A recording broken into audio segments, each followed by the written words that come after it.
许家印无期徒刑，没收个人全部财产。当年盖个大门就敢卖房，终究让他付出惨痛的代价。8月20日上午，90岁的许家印头发眉毛全白，站在被告席上听完判决。曾经那个在庆功宴上举着酒杯意气风发的男人，如今落得无期徒刑，剥夺政治权利终身，没收个人全部财产的下场。今天咱就复盘一下许家印是怎么把杠杆给玩到极致的。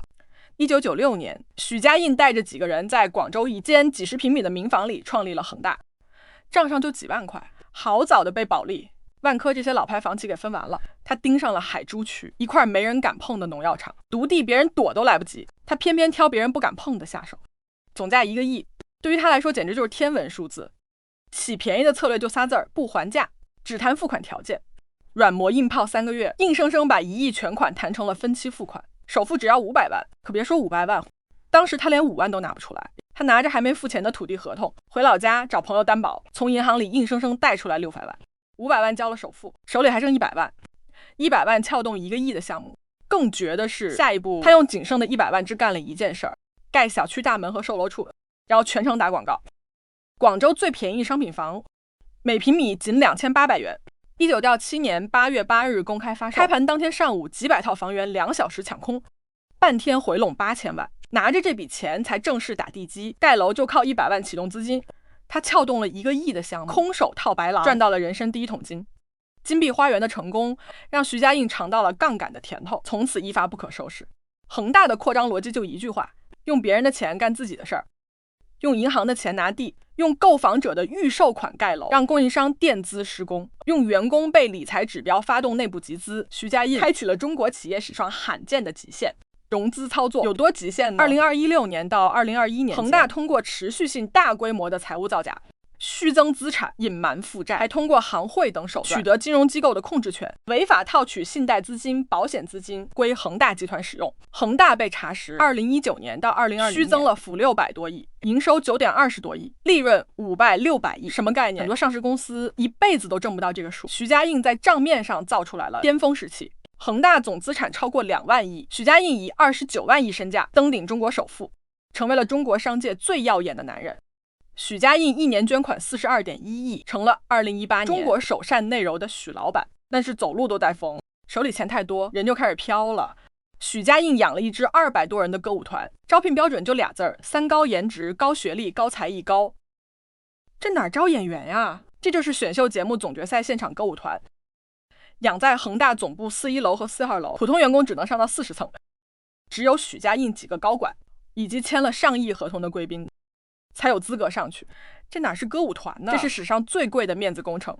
后来歌舞团破产清算，账上只剩3.55万，负债185亿，1个亿的窟窿就是这么烧出来的。但歌舞团只是毛毛雨，真正的大头是多元化。恒大冰泉亏了40亿，恒大汽车累计亏损1108亿，文旅板块耗资超2600亿，钱花的比流水还快。2021年房价下行，政策收紧，恒大这一根绷了20多年的钢丝终于断了。恒大总负债2.44万亿，净资产负5990.74亿，2年亏了8120亿。赚钱的时候一天赚18亿，亏钱的时候一天亏20亿。更惨的是16万散户，恒大巅峰市值超过4000亿港元，退市是只剩21.52亿港元。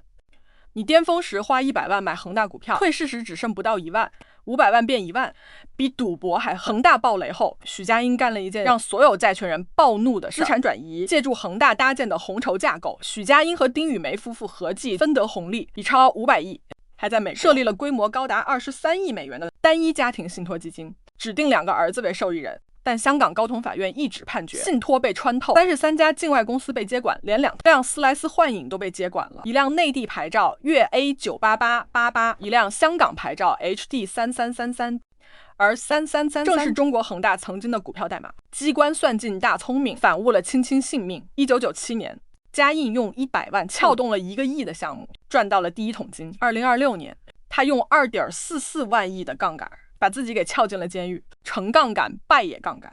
许家印的整个商业生涯就是一部杠杆使用说明书，从怎么用小钱撬大钱，到怎么用假账骗更多的钱，再到怎么用信托藏钱，他把杠杆给玩到了极致。极致的代价就是无期徒刑。有人说他是赌徒，有人说他是骗子，有人说他是冒险家，其实都对。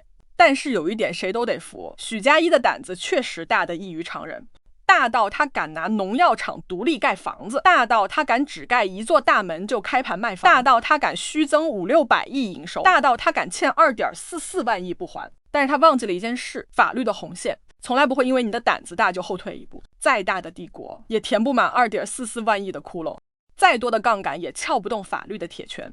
许家印进去了，但2.44万亿的窟窿还在，16万血本无归的散户还在，无数拿不到房的购房者还在，那个杠杆为王的时代结束了。